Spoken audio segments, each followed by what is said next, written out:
Isu tentang mengusung anak dan menantu Presiden Joko Widodo, Jokowi, dalam pemilihan kepala daerah, Pilkada, serentak 2024 dianggap tidak sesuai dengan cita-cita pendirian Republik Indonesia. Pertama, ini bukan republik keluarga ya, bukan kerajaan, bukan juga membangun dinasti para kroni.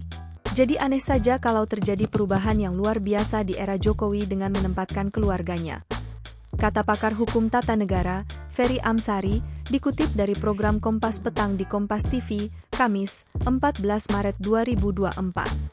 Ferry juga mempertanyakan kemampuan berpolitik anggota keluarga Jokowi, jika partai politik pendukung pemerintahan menyatakan siap mendukung anak dan menantu Presiden Jokowi di Pilkada 2024. Dia mencontohkan putra sulung Jokowi, Gibran Rakabuming Raka, yang menjadi calon wakil presiden, cawapres, nomor urut 2 mendampingi Capres Prabowo Subianto. Saya pikir omong kosong kalau kita bicara prestasi Gibran. Bagaimana prestasinya bisa diukur? Keluarga Jokowi apa prestasinya?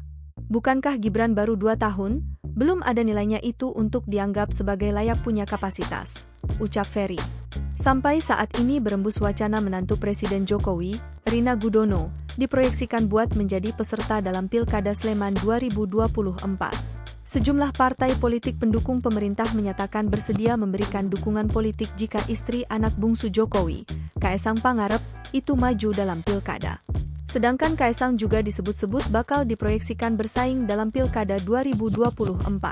Sebelum pemilu 2024 digelar, Partai Solidaritas Indonesia, PSI, sempat mewacanakan supaya Kaesang masuk dalam bursa Pilkada Depok.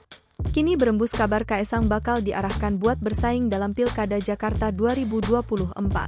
Download Tribun X sekarang, menghadirkan lokal menjadi Indonesia.